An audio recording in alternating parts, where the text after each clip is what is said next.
Hello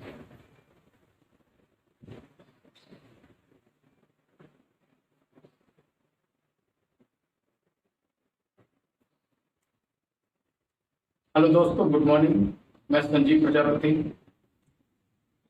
अपने YouTube channel expert classes by Sanjeev Prajapati में आपका हार्दिक स्वागत करता हूं।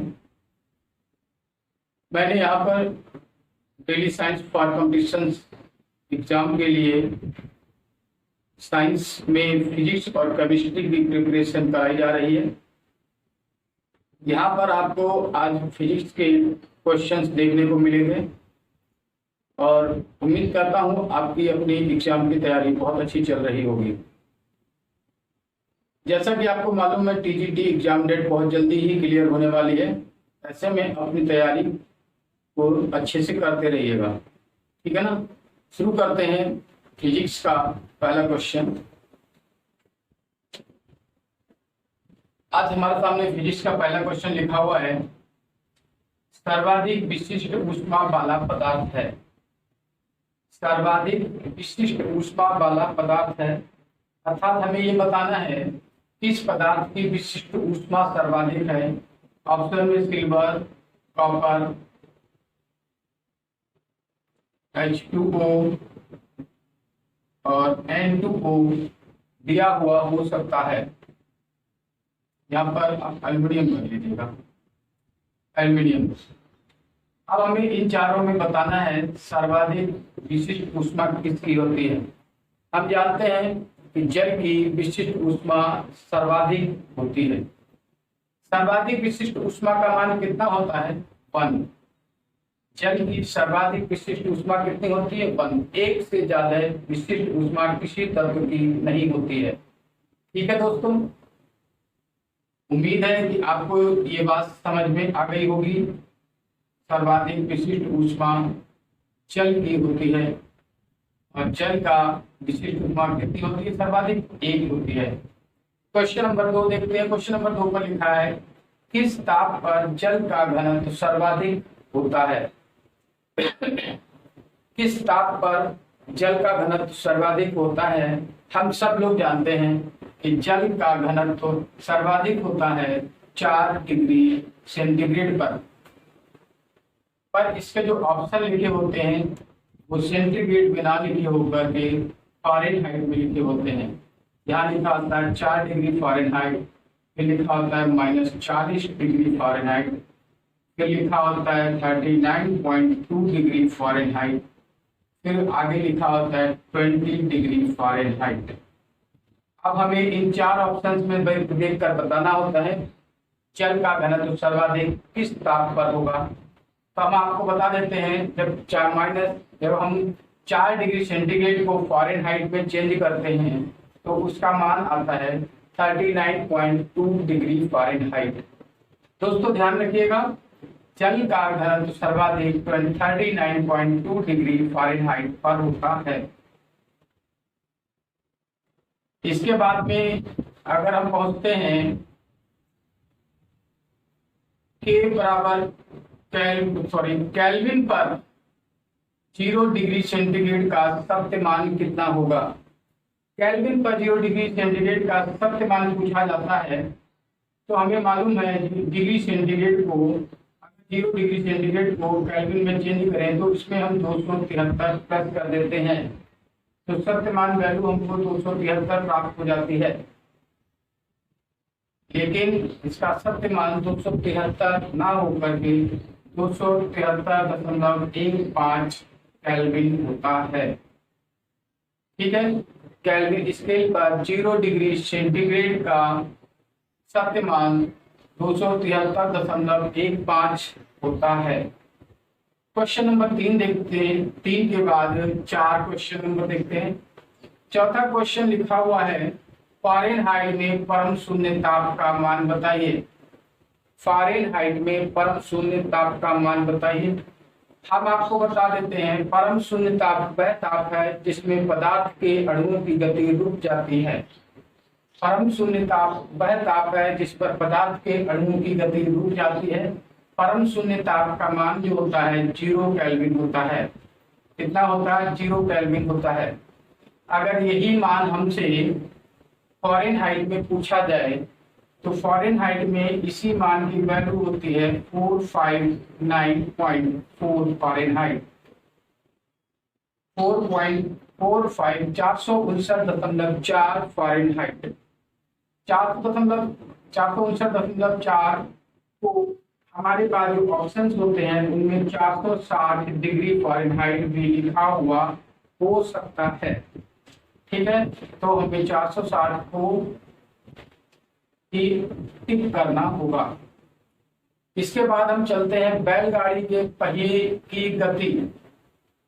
दोस्तों हम सब जानते हैं बैलगाड़ी कैसे चलती है।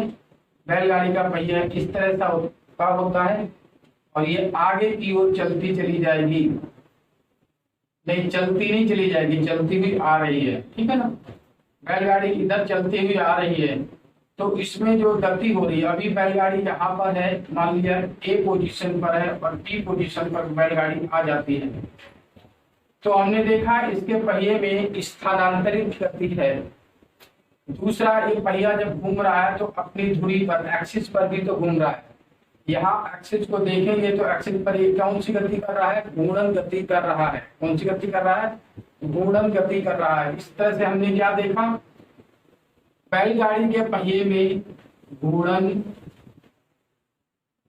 और स्थानांतरीय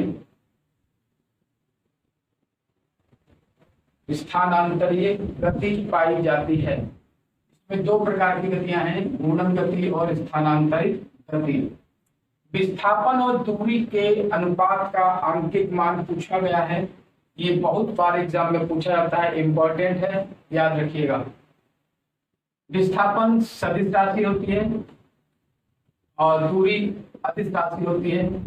हम जानते हैं विस्थापन जो होता है डिस्प्लेसमेंट और दूरी जो होता है एस, ये दूरी से क्या होता है? Less than equal to S.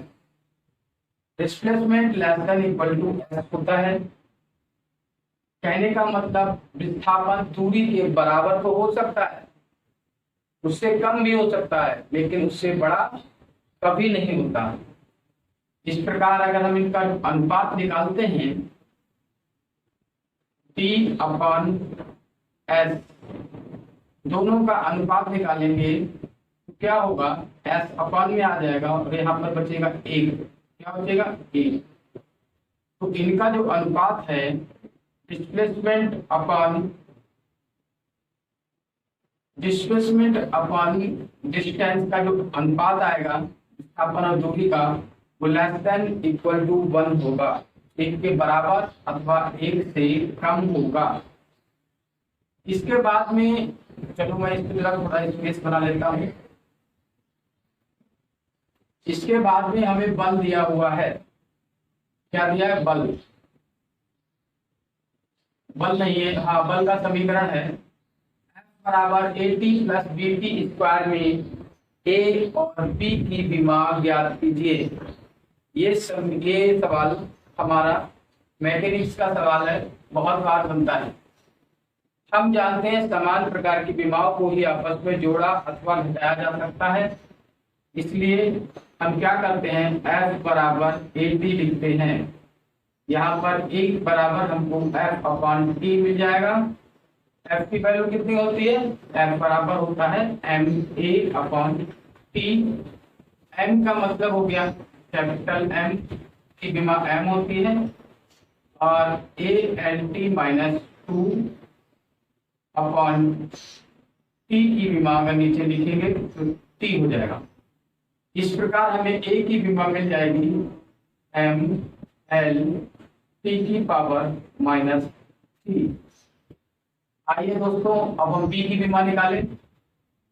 यहाँ पर क्या लिखा है? F बराबर किसके लिखेंगे? अब BT स्क्वायर के बराबर लिखेंगे। यहाँ पर B बराबर हमको मिलेगा F अपॉन T स्क्वायर। जब हमें F अपॉन T स्क्वायर मिलता है, F का फार्मूला हमको पता है, F बराबर MA होता है, ये नीचे T स्क्वायर होगा, तो यहाँ पर हो जाएगा MLT minus 2 upon T square. Calculate करेंगे तो हमें इसका मान प्राप्त होगा mL⁻⁻⁴। इस प्रकार हमको ए और बी दोनों की विमा पता हो गई। ए और बी क्या है? ए और बी बल समीकरण में प्राप्त उपयुक्त होने वाले स्थिरांक हैं। इन स्थिरांकों की विमा mL⁻³ mL⁻⁴। इसके बाद हम लोग चलते हैं टार, टेस्ला, वोरस्टेड मात्रक हैं। हमारे सामने अगला प्रश्न है टार, टेस्ला, वोरस्टेड मात्रक हैं। हमसे मात्रक जो पूछे जाते हैं, आजकल जो ट्रेंडिंग में क्वेश्चन चल रहे हैं उसमें टार, टेस्ला, वोरस्टेड के मात्रक अक्सर पूछे जाते हैं। टार, टेस्ला और वोरस्टेड। हम आपको बताएं जो टार जो होता है वो प्रेशर यानी दाब का मात्रक होता है। अगर टेस्ला की बात करें तो ये चुंबकीय प्रेरण का मात्रक होता है। टेस्ला चुंबकीय प्रेरण का मात्रक होता है और वोरस्टेड चुंबकीय क्षेत्र का मात्रक होता है। चुंबकीय क्षेत्र का मात्रक होता है। ठीक है दोस्तों, अब हम चलते हैं क्वेश्चन नंबर 9 की तरफ। क्वेश्चन नंबर 9 बहुत ही प्यारा क्वेश्चन है। लिखा है श्यानता गुणांक की विमा बताइए। कितना छोटा सा प्रश्न है, धीरे से बोल देता है श्यानता गुणांक की विमा बताइए। जब स्टूडेंट श्यानता गुणांक की विमा निकालता है तो उसका पसीना छूट जाता है। उसे पता ही नहीं होता है श्यानता गुणांक है क्या। अगर उसे पता भी चल जाए कि श्यानता गुणांक ईटा है, अब उसको ये नहीं मालूम है ईटा का फार्मूला क्या होता है, तो मैं बताऊं F बराबर माइनस ईटा ए dV/dx को सॉल्व करने में जो स्थिरांक ये है, इसी स्थिरांक को ईटा कहते हैं। इसी ईटा की विमा हमसे पूछी गई है, इसको श्यानता गुणांक कहते हैं। श्यानता गुणांक की विमा निकालने के लिए अगर हम इसको कैलकुलेट करेंगे तो टाइम ज्यादा लगता है, इसीलिए श्यानता गुणांक की विमा इस तरह से कैलकुलेट नहीं करते। मैं आपको बताऊं श्यानता गुणांक की विमा लिखने के लिए ईटा की विमा कैसे लिखी जाएगी। ईटा की विमा कैसे लिखी जाएगी? ईटा की विमा के लिए आपको 1-11 याद कर लेना है। आपको क्या याद करना है? 1-11। आपको 1-11 याद करना है और 1-11 का मतलब हो जाता है 1 माइनस का 1 माइनस का 1, क्योंकि माइनस बाहर है, अंदर मल्टीप्लाई करेंगे माइनस माइनस हो जाएगा। यहाँ पर m, यहाँ पर l, यहाँ पर t लगा देते हैं। हमारे पास श्यानता गुणांक की विमा प्राप्त हो चुकी है m(l-1 t-1)। दोस्तों यही श्यानता गुणांक की विमा है। श्यानता गुणांक की विमा के लिए पूरा फार्मूला लिखना, ईटा को कैलकुलेट करना, फिर उसमें मात्रक कैलकुलेट करना, उसके बाद विमा कैलकुलेट करना बहुत मुश्किल है।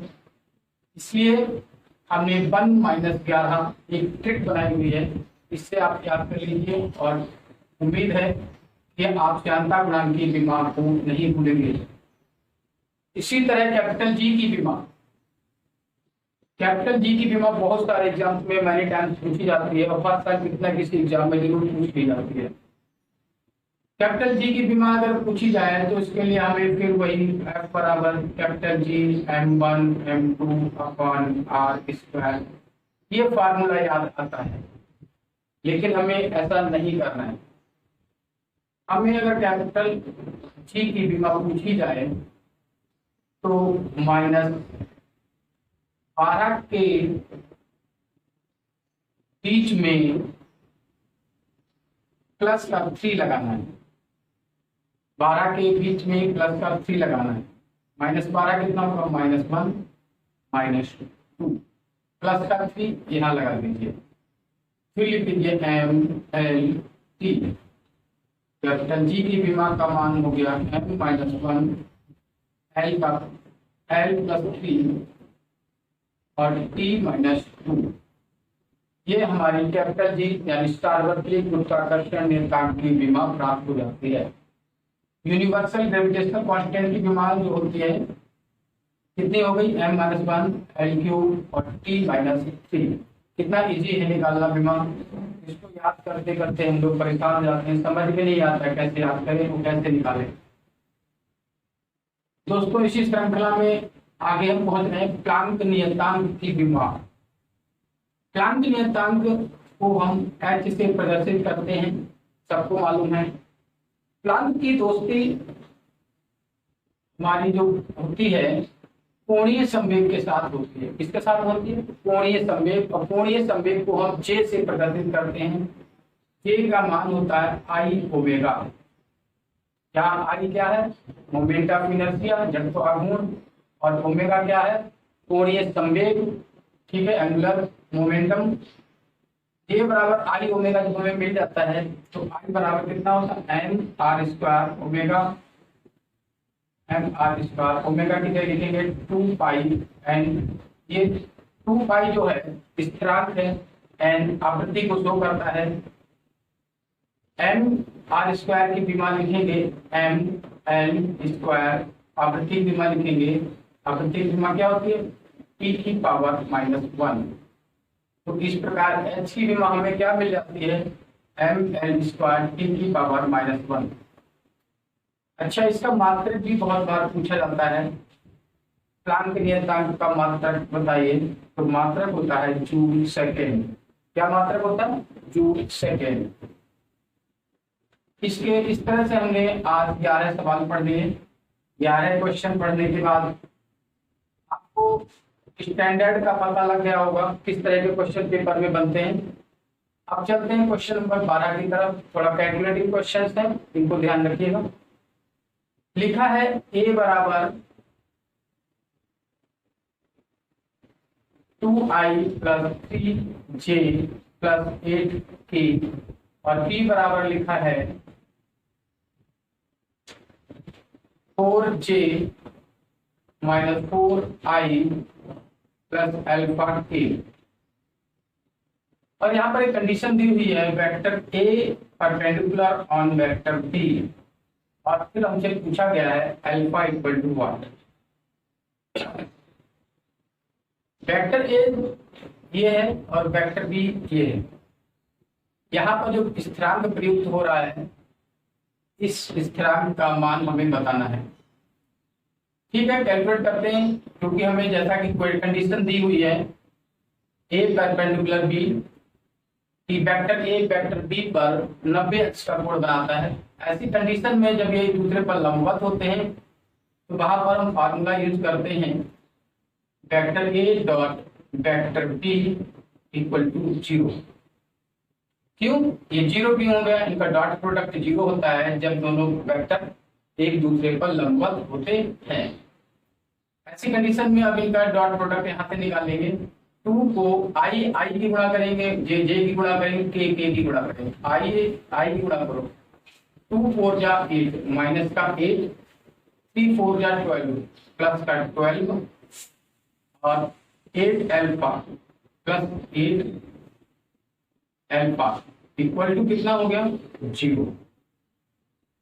इसे सॉल्व करेंगे, यहाँ पे आएगा +4 प्लस 8 अल्फा इक्वल टू 0 और 8 अल्फा बराबर हमको मिलेगा माइनस का 4, अल्फा बराबर मिलेगा माइनस का 4 upon 8, 4 × 4 4 to the 8 equal to -½ ये अल्फा का मान बहुत सारे एग्जाम में पूछा गया है, इसीलिए इस प्रश्न को नजरअंदाज बिल्कुल ना करें और अच्छे से पढ़ें। ठीक है, ये हो गया हमारा अल्फा का मान, अल्फा बराबर -1/2। अब चलते हैं क्वेश्चन नंबर 13 की तरफ।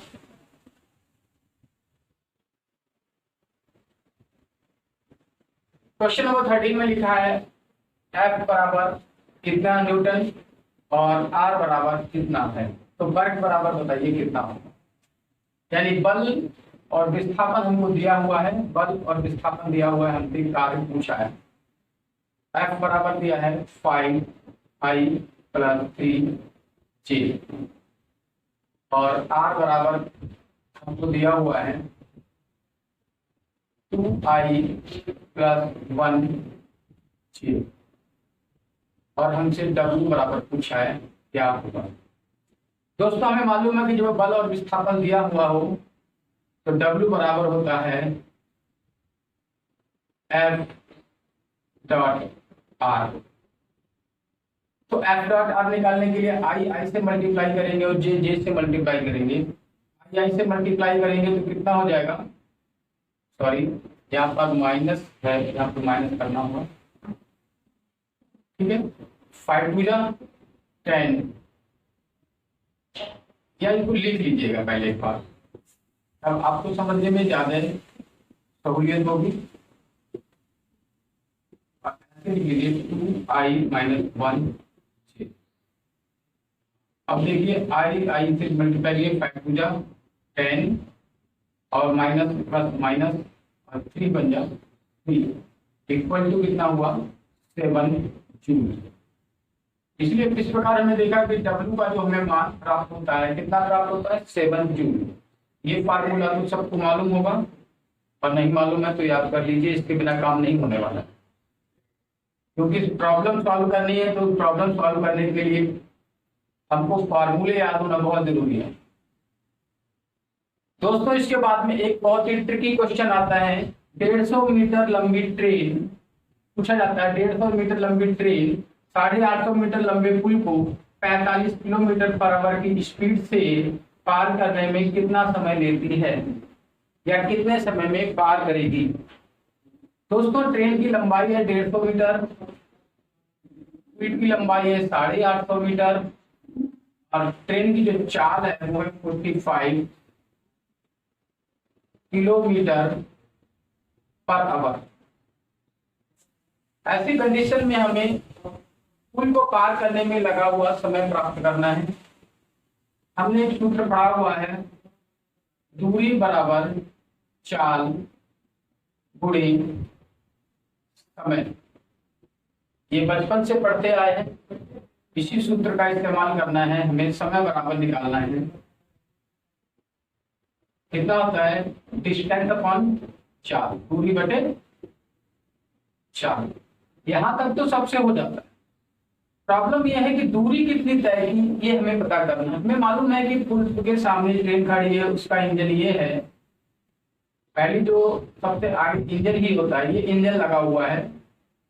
अब ये इंजन जब से ही इसके अंदर एंटर होगा और यहाँ तक आएगा, इसकी डिस्टेंस 850 मीटर, ट्रेवल डिस्टेंस कितनी हो जाएगी 850 मीटर। यानी यहाँ से यहाँ तक आने में उसने 850 मीटर डिस्टेंस तय कर ली। अब 850 मीटर डिस्टेंस में जब तय कर ली है तो 150 मीटर की ट्रेन भी तो है भाई। ये ट्रेन कितने मीटर की है 150 मीटर, 150 मीटर, इसे भी तो पार कराना है। तो ये यहाँ से यहाँ तक पहुंचने में यानी कि 150 मीटर की ट्रेन को पार करने में 150 मीटर पुल की लंबाई के साथ जुड़ जाता है और डिस्टेंस हो जाती है टोटल 1000 मीटर और चाल कितनी हो जाती है हमारी 45 किलोमीटर/आवर। इसको मीटर/सेकेंड में चेंज करना है। मीटर/सेकेंड में चेंज करते समय क्या करते हैं, इसको 5/18 से मल्टीप्लाई कर देते हैं। क्या करते हैं, इसको 5/18 से मल्टीप्लाई कर देते हैं। ये 18 नीचे वाला ऊपर पहुंच जाएगा। कहाँ पहुंच जाएगा, ऊपर पहुंच जाएगा। चलिए इसको कैलकुलेट करते हैं।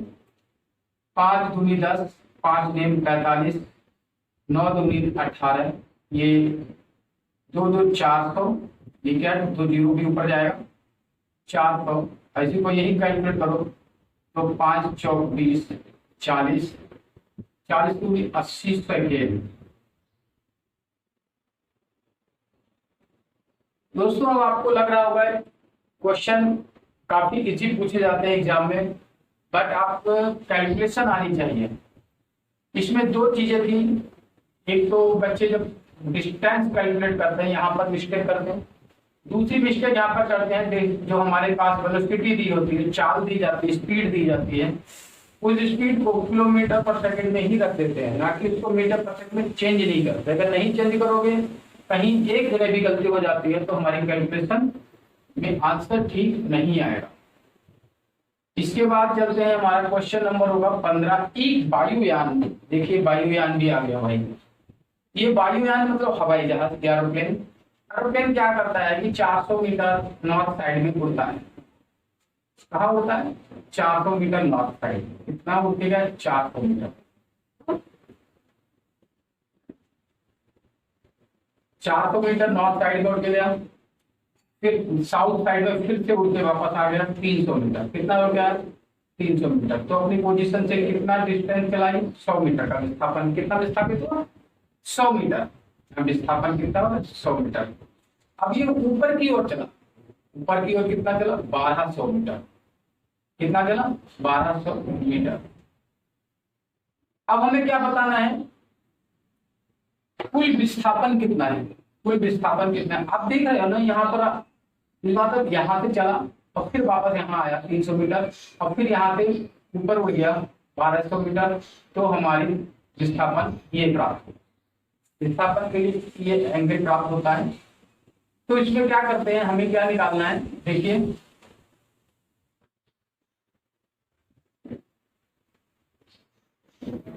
चलो इसको ऐसे ना लिख के डायरेक्ट देखते हैं। हमें निकालना है विस्थापन। जो विस्थापन हमारा होगा कितना होगा? P बराबर अंडर रूट 1200 का वर्ग प्लस 100 का वर्ग। 1200 का वर्ग कर लीजिए, कितना होगा? 144 4 टाइम 0 प्लस 100 4 टाइम 0। ये हो गया 14,40,000। ये हो गया 10,000। तो अंदर बचेगा हमारा 14,50,000। 14,50,000। 14,50,000 में इसके तो कितना हो गया? इसको हम ऐसे भी लिख सकते हैं, अंडर रूट 145 इंटू 100 इंटू 100। समझ में आया ना? 1 1 2 3 4 4 जीरो हो गए। ठीक है, इसमें से 100 को बाहर निकाल लेते हैं। 100 क्या करते हैं? बाहर निकाल लेते हैं। 100 को बाहर निकालकर 145 का हम लोग वर्गमूल निकालेंगे और इसका वर्गमूल होता है 100 और इसका वर्गमूल होगा, कितना वर्गमूल होगा इसका? 20.04 नहीं 1204। 1204 आता है इसका वर्गमूल, 12.04 है। ठीक है, और 100 से जब मल्टीप्लाई करोगे तो हमें कैलकुलेटिंग वैल्यू प्राप्त होगी 1204।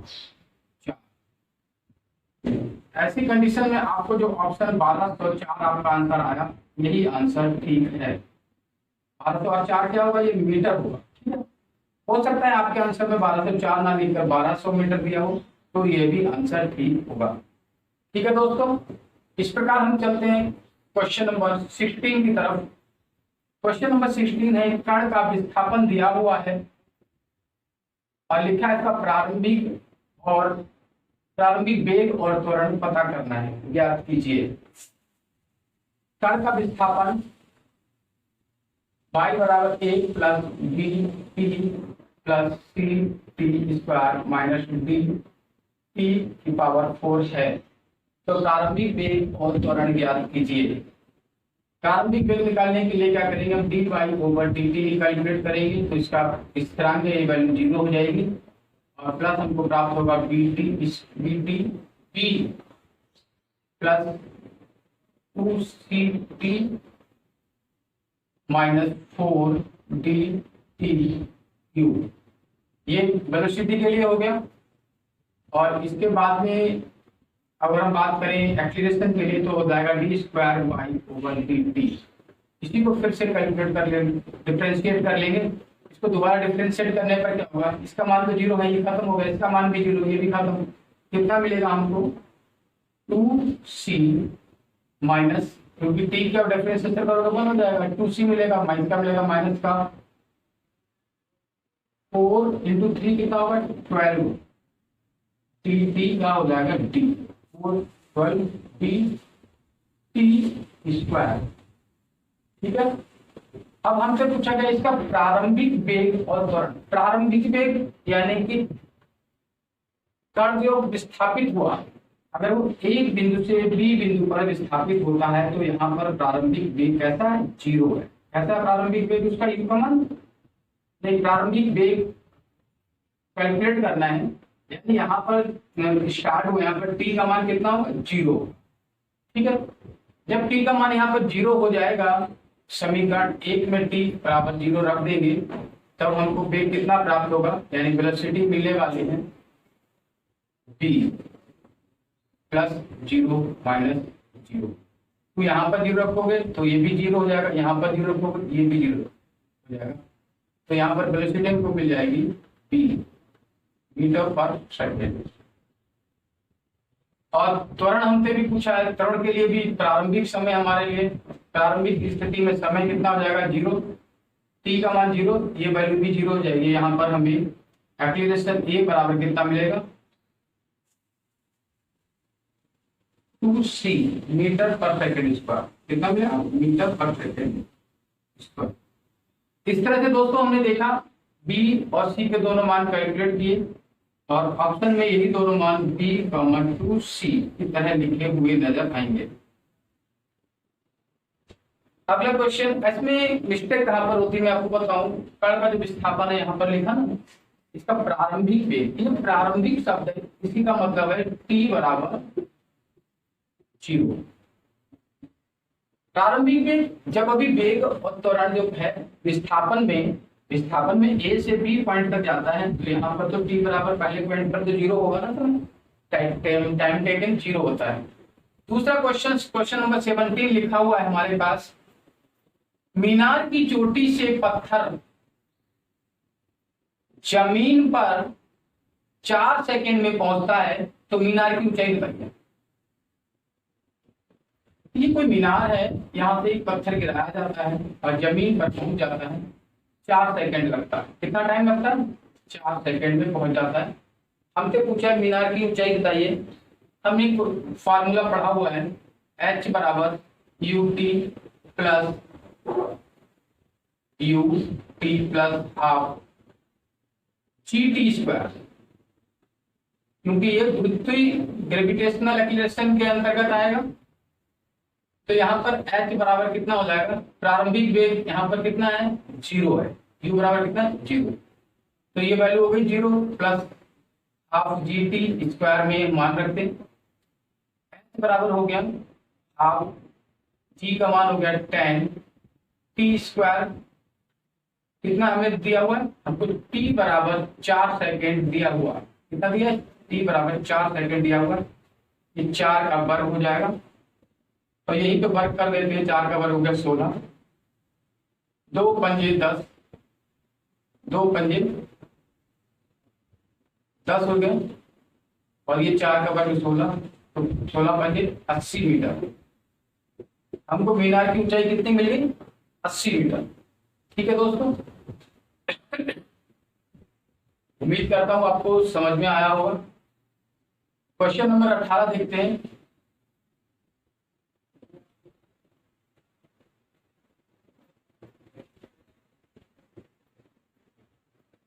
क्वेश्चन नंबर 18 देता है फ़ारेनहाइट स्केल पर परम शून्य ताप का मान बताइए। क्या लिखा है, फ़ारेनहाइट स्केल पर परम शून्य ताप का मान बताइए। परम शून्य ताप का मान जो होता है, ने बताया परम शून्य ताप का मान अभी बताया था 0 डिग्री केल्विन, 0 केल्विन होता है। कितना होता है 0 केल्विन, जिस पर सभी कणों की गति रुक जाती है। किसी भी पदार्थ में या द्रव में कणों की गति रुक जाती है तो उसको क्या कहते हैं, परम शून्य ताप कहते हैं, परम शून्य ताप। तो परम शून्य ताप का क्या है, इसको फ़ारेनहाइट में बताना है, इसमें बताना है फ़ारेनहाइट में।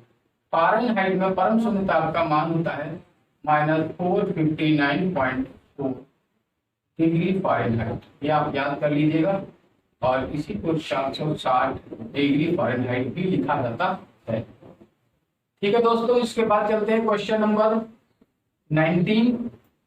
19 नंबर में लिखा है विस्थापन का समीकरण दिया हुआ है विस्थापन बराबर T cube minus 6t square plus 3t plus 4 metre, क्योंकि ये डिस्टेंस है, विस्थापन है तो विस्थापन कितने होता है, मीटर में होता है। इसको ऐसे ना लिखिए, ऐसे मीटर मीटर में त्वरण शून्य हो तो कण का वेग बताइए। लिखा है त्वरण कैसा है, शून्य है, हमें क्या पता करना है, कण का वेग पता करना है।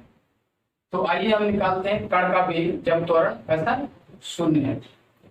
तो कण का वेग निकालते हैं यहाँ से कण का वेग निकालने के लिए D S over D T find करेंगे। डिफरेंशिएट करने पर 3t स्क्वायर माइनस 6 दूनी 12 टी प्लस 3 और प्लस 0, तो 0 को हटा देते हैं।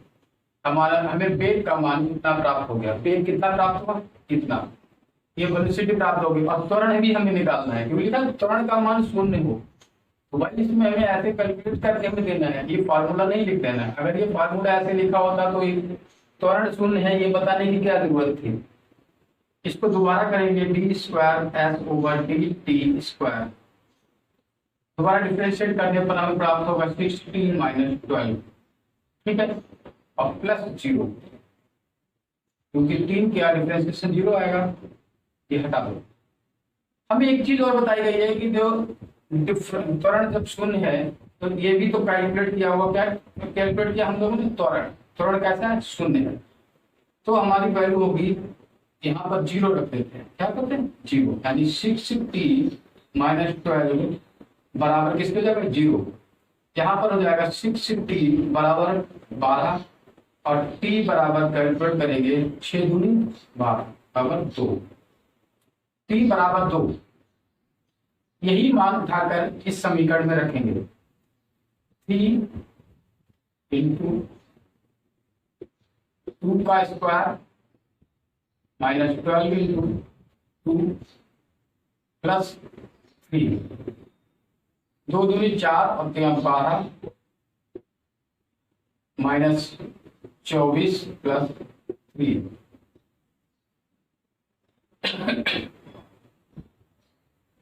हमने यहाँ पर क्या करना है, कैलकुलेट कर रहे थे, 12 में से 24 या 12 माइनस का बचा, यानी कि 12 3 15, 12 3 15 माइनस 24 बराबर माइनस का 9 मीटर पर सेकेंड, 15 और प्लस 9 24 होता है, तो माइनस का 15 9 मीटर पर सेकेंड कैलकुलेट वैल्यू को प्राप्त हो चुकी है। तो देखा हमारे वेग का मान प्राप्त हो चुका है, ठीक है, कहीं कोई मिस्टेक तो नहीं हो रही है, क्योंकि जो वैल्यू जो होती है पॉजिटिव होती है भाई, नेगेटिव तो कैसे वैल्यू की, चलो जो भी है हमें क्या करना है, क्योंकि इसकी 3t स्क्वायर हो गई, ये 12t हो गया और ये 3 हो गया और यहाँ से 6t मिला, इसको दोबारा किया 6t मिला, फिर माइनस का 12 मिला, 12 जगह प्लस हुआ, ठीक है, पहले यहाँ से हमको मिल जाती है 2 सेकेंड, 2 सेकेंड यहाँ पर 2 दूनी 4 या 12, 12 दूनी 24 प्लस 3 और 12 3 15 माइनस 9 मीटर पर सेकेंड ही हमारा आंसर होगा। ठीक है दोस्तों, यहाँ से हमको जो मान प्राप्त हुआ है वो यही मान है, ठीक है। इसके बाद चलते हैं अगले प्रश्न की ओर। अगला प्रश्न लिखा हुआ है क्वेश्चन नंबर 20, देखिए ध्यान से। क्वेश्चन नंबर 20 लिखा है, एक क्षण की 0 डिग्री सेंटीग्रेड पर, एक क्षण की 0 डिग्री सेंटीग्रेड, क्षण की नहीं तो क्षण को, एक क्षण को 0 डिग्री सेंटीग्रेड से 100 डिग्री सेंटीग्रेड तक गर्म करने पर लंबाई में वृद्धि 19% होती है। कितनी वृद्धि होती है? 19% वृद्धि होती है। तो आयतन प्रसार गुणांक का मान बताइए। किसका मान बताइए? आयतन प्रसार गुणांक का मान, यानी डेल्टा एल बराबर हमको दिया हुआ है 19%। 19% बोले तो 19/100। एल का मान कितना हो जाएगा? फिर 100 हो जाएगा। और टेम्परेचर डेल्टा थीटा बराबर हो जाएगा 100 - 0 = 100, क्योंकि 0 से 100 डिग्री सेंटीग्रेड तक बढ़ा रहे हैं। तो इस प्रकार अल्फा की का मान हम कैलकुलेट करते हैं। अल्फा बराबर होता है delta L upon L into delta theta. इसका वैल्यू रखेंगे 1900 नीचे आ जाएगा, इंटू एल का मान रखो 100, इंटू डेल्टा थीटा का मान रखो 100। इस तरह से हमने कैलकुलेट किया तो मिला 19 इंटू 10⁻⁻6। इसको 1.9 लिखें तो हो जाएगा गुणे 10⁻⁻5 प्रति डिग्री सेंटीग्रेड। कितना होगा प्रति डिग्री सेंटीग्रेड। लेकिन हमसे अल्फा का मान नहीं पूछा है, हमसे रेखीय प्रसार गुणांक का मान नहीं पूछा, हमसे पूछा है आयतन प्रसार गुणांक का मान प्राप्त कीजिए। आयतन प्रसार गुणांक का मान कितना होता है? आयतन प्रसार गुणांक गामा का मान होता है 3 अल्फा। 3 अल्फा 3 गुणे 1.9 गुणे 10⁻⁻5 प्रति डिग्री सेंटीग्रेड। आप इसकी वैल्यू कैलकुलेट करेंगे तो गामा बराबर मिलेगा 5.7 10⁻⁻5 प्रति डिग्री सेंटीग्रेड। ये हमें गामा की वैल्यू आयतन प्रसार गुणांक प्राप्त हो गया। ठीक है दोस्तों, ये इस तरह के हमारे पास प्रसार गुणांक यानी तापीय प्रसार से संबंधित केवल फॉर्मुलेशन पर आधारित क्वेश्चन ही पूछे जाते हैं। ठीक है, बहुत ज्यादा डीप में जाने की जरूरत नहीं है। अगला क्वेश्चन लिखा हुआ है बीकर। क्या लिखा है? बीकर पूर्णतः 4 डिग्री सेंटीग्रेड से जल से भरा है। ठंडा करने पर एक बीकर है जिसमें 4 डिग्री सेंटीग्रेड टेम्परेचर वाला जल भरा हुआ है। एक बीकर है जिसमें जो जल भरा हुआ है, इस जल का टेम्परेचर कितना है? 4 डिग्री सेंटीग्रेड। हम जानते हैं 4 डिग्री सेंटीग्रेड पर जो जल होता है उसका घनत्व तो सबसे ज्यादा होता है और आयतन मिनिमम होता है। तो इसे ठंडा या गर्म करने पर क्या होता है? अगर इसको ठंडा करेंगे तो टेम्परेचर डाउन होगा, यानी कि मान लिया 2 डिग्री सेंटीग्रेड हो गया और ये पूर्णतः भरा हुआ है ना, ऐसे भरा हुआ। ठीक है, मान लिया इसको 4 डिग्री सेंटीग्रेड से हम लोग 2 डिग्री सेंटीग्रेड तक ले आए। 2 डिग्री सेंटीग्रेड पर लाने पर इसका घनत्व तो क्या होगा? बढ़ेगा। घनत्व तो घटेगा, सॉरी, घनत्व तो घटेगा और आयतन बढ़ेगा। जब आयतन बढ़ेगा तो क्या होगा? इससे जल बाहर की ओर निकल के बहना शुरू होगा। क्या होगा? जल बहने लगेगा, जल बहेगा। अगर अच्छा ठंडा किया तो ये कंडीशन आई। अच्छा गर्म करते 4 से मान लिया 8 डिग्री सेंटीग्रेड तक ले गए। अब क्या किया कि 4 डिग्री सेंटीग्रेड पर तो ठीक था, लेकिन 8 डिग्री सेंटीग्रेड पर ले जाने पर इसके कणों को जब ऊर्जा मिलती है मॉलिक्यूल्स को, तो क्या करते हैं? वो बढ़ते हैं, उनमें डेंसिटी कम हो जाती है, आयतन बढ़ जाता है। जब आयतन बढ़ता है तो ये फिर जल बाहर की ओर गिरने लगता है, यानी इस कंडीशन में भी जल बाहर की ओर बहेगा।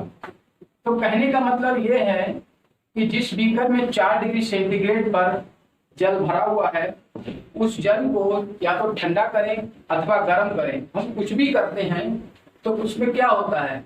जल बाहर की ओर बहना शुरू कर देता है। दोस्तों, आज के ये 21 क्वेश्चन की सीरीज मैंने आपको बताई और उम्मीद है आपको समझ में आई होगी। अपनी पढ़ाई को जारी रखिए, अपने एग्जाम की तैयारी को अच्छे से करते रहिएगा। ठीक है, और आपको किन किन टॉपिक्स पर वीडियो चाहिए वो हमको बताते रहिएगा, हम उसकी वीडियो बनाकर आपको देते रहेंगे। ठीक है ना। और हमारे YouTube channel expert classes by Sanjeev Prajapati ji को आप सब्सक्राइब कर लीजिएगा, वीडियो को लाइक जरूर कीजिएगा। आप लोग वीडियो को लाइक नहीं करते हैं। ठीक है, अगर आप वीडियो को लाइक करेंगे हमें मोटिवेशन मिलेगा और हम आपके लिए अच्छे से अच्छा वीडियो बनाकर देने की कोशिश में कर लगे रहेंगे और अच्छी कोशिश करते रहेंगे। ठीक है, तो दोस्तों हमारे साथ रोज बने रहिएगा, क्योंकि यहाँ पर रोज चलती है daily science for competitive exams. Competitive exams के लिए यहाँ पर साइंस से संबंधित रोज क्वेश्चंस कराए जाते हैं। ये question TGT, PGT, LT grade, NEET और जेईई की प्रिपरेशन करने वाले बच्चों के लिए बहुत ही लाभकारी क्वेश्चंस हैं। इनसे वो उनके क्वेश्चन जो पेपर में मिल सकते हैं और वो अच्छा स्कोर कर सकते हैं। ठीक है, इसी के साथ धन्यवाद। अब मिलते हैं अगले वीडियो में।